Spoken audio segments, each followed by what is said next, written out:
क्या आपने कभी ऐसे लोगों को देखा है जो बिना कुछ कहे, बिना चिल्लाए, बिना मनाने की कोशिश किए बस खामोशी से खुद को पीछे हटा लेते हैं और पूरा माहौल बदल जाता है। ऊर्जा बदलती है, लोग बेचैन हो जाते हैं, सवाल पूछने लगते हैं, पीछा करने लगते हैं, महसूस करने लगते हैं। अब जरा सोचिए, अगर आप भी ऐसा ही करें, हर बात पे तुरंत प्रतिक्रिया देने के बजाय अगर आप चुप रहना चुनें, टकराव की बजाय पीछे हटना चुनें, तो क्या होगा? यही असली शक्ति छुपी है।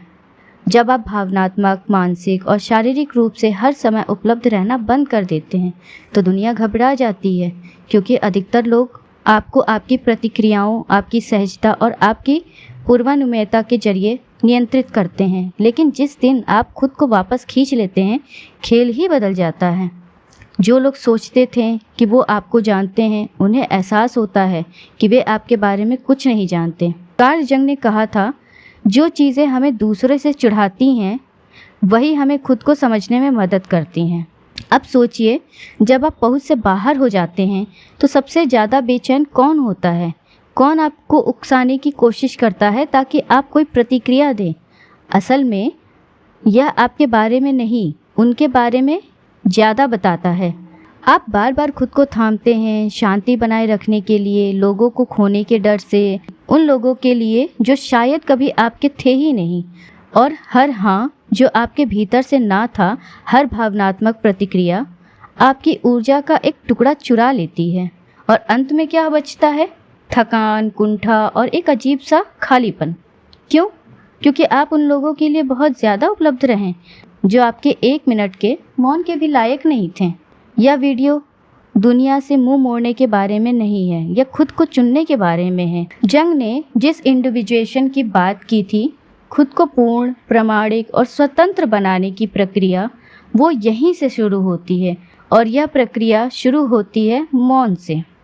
मौन तब ताकत बनता है जब वो आत्म जागरूकता से आता है, ना कि डर से। आप कितनी बार अपनी नींद खो चुके हैं, कितनी अधूरी बातचीत के कारण? कितनी बार आप अपने शब्दों को दोहराए हैं क्योंकि आप चाहते थे कि कोई आपको समझे, कोई आपकी तरफदारी करे? हर बार जब आप खुद को साबित करने में, समझाने में, तर्क करने में ऊर्जा खर्च करते हैं, आप खुद को कमज़ोर बना रहे होते हैं।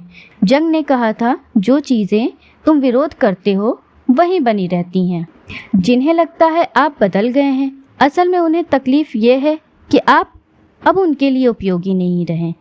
आपकी सहजता उन्हें सहूलियत देती है, आपकी तत्काल प्रतिक्रियाएं उन्हें नियंत्रण देती हैं, आपका मौन उन्हें वो सब छीन लेता है, क्योंकि आप अब उनके खेल का हिस्सा नहीं हैं। बचपन से सिखाया गया कि अच्छा बनो, मददगार बनो, तुरंत जवाब दो, लेकिन किसी ने ये नहीं बताया कि लगातार उपलब्ध रहना कोई सद्गुण नहीं, एक कैद है। जिस क्षण आप उपलब्ध रहना बंद करते हैं, आप मूल्यवान बनते हैं, क्योंकि जो चीज़ हर वक्त मौजूद होती है उसका कोई मूल्य नहीं होता। इमोशनल इमरजेंसी बटन मत बनिए, जिसे जब ज़रूरत हो तब दबाकर राहत पाले। जंग ने पर्सोना की बात की थी, वो नकाब जो हम पहनते हैं ताकि लोग हमें पसंद करें, स्वीकार करें। आप मुस्कुराते हैं जब अंदर टूट रहे होते हैं, आप ठीक हूँ कहते हैं जबकि आपकी आत्मा चीख रही होती है, आप जवाब देते हैं जबकि आप थके हुए होते हैं। लेकिन याद रखिए, हर बार जब दूसरों के लिए मंच पर होते हैं, आप अपनी ज़िंदगी से अनुपस्थित हो जाते हैं। हर समय उपलब्ध रहना एक सूक्ष्म आत्म त्याग है। जंग के अनुसार मानसिक ऊर्जा सीमित होती है, और अगर आप इसे बेतहाशा लुटा रहे हैं तो आपके पास अंत में कुछ नहीं बचेगा। अब समय है अपने ट्रिगर्स को पहचानने की, वो बिंदु जहाँ से आपकी ऊर्जा बहने लगती है। आपको कठोर नहीं, चयनशील बनना है। आपको शत्रु नहीं लेकिन स्वामी बनना है, अपने ही मन और ऊर्जा के। सच मानिए, मौन एक अस्त्र है। मौन उस समय सबसे शक्तिशाली होता है जब वो उद्देश्यपूर्ण हो, जब आप प्रतिक्रिया ना देने का नियंत्रण लेते हैं और आप नियंत्रण में आ जाते हैं। लोग चुप्पी से डरते हैं क्योंकि उसमें उन्हें अपने ही विचारों का शोर सुनाई देता है। आपकी अनुपस्थिति, आपकी चुप्पी, वह बहुत कुछ कहती है और उन लोगों को असहज कर देती है जो आपके ज़रिए खुद को नियंत्रित करते हैं। जब आप उपलब्ध रहना बंद करते हैं, शुरुआत में तकलीफ़ होगी, अकेलापन होगा, गिल्ट होगा। आप सोचेंगे कि शायद आप गलत हैं, लेकिन यही मौन आपको वापस जोड़ता है आपसे। यही वो क्षण है जब आप प्रतिक्रियाशील से रचनात्मक बनते हैं।